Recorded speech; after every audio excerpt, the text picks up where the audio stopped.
companion, his wife. At itong sabi doon. And the Lord fashioned into a woman the rib bone which he had taken from the man, and brought her to the man.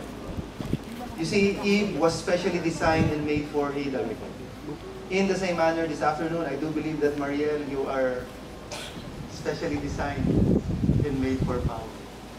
Parang ayaw mo yung alam. But notice how Eve was formed. She was not fashioned from the head bone of Adam, for it was never God's intention for the wife to rule over the man.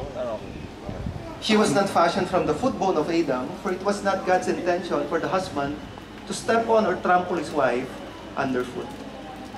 Eve was fashioned from where? Eve was fashioned from the rib bone of Adam, close to his heart, because it was God's design for the husband to put his arm around his wife, to love her, to protect her, and to cherish her.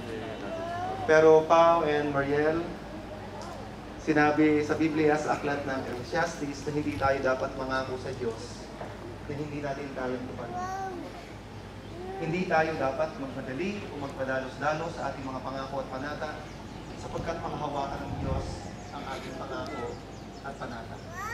Sa pag-iisang dibdib, kayong dalawa ay kapwa gumagawa ng taimtim na pangako, isang kasunduan sa isa't isa at ang Diyos bilang pangunahing saksi.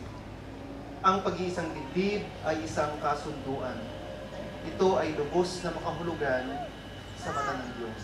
Kaya Pao and Mariel, kayo ay papasok sa isang kasunduan, hindi lamang isang kontrata.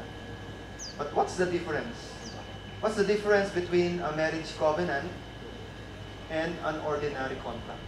Well, let me state some differences. Number one, a marriage covenant is based on trust between two parties.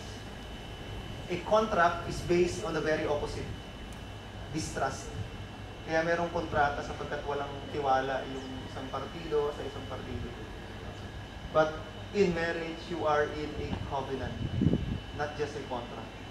So, Pao, huwag mo nang hanapin yung expiry date.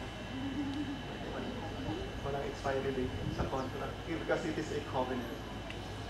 A marriage covenant assumes unlimited liability.